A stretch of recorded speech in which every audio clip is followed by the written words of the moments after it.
Sihingano e kaulepa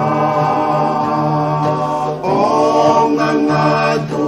o kamanu toka o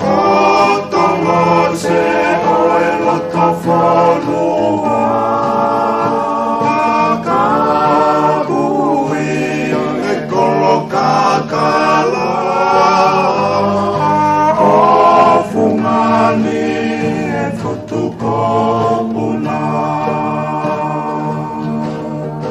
Langi mali, ye langi tafito, langi whakahotalano. Ke toai e whakamafola he mausai kakalahingo. Ai manusio helikutapu e wahefunga ahonono whanono he o kanipea taselo he makaakiu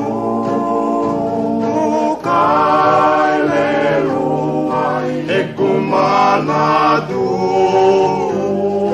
nusingelala visiniu langi mali e langi tafito langi whakahotalano keto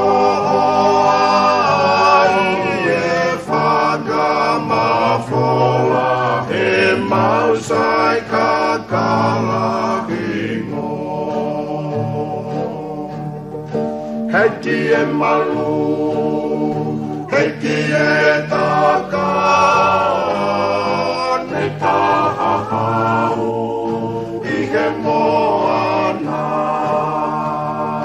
Ko e se Makamapuhia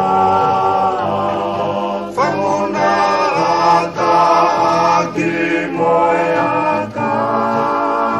tuia e kolitu umounga ale iula oe hakonoa langi mali e langi tafito langi whakahotalano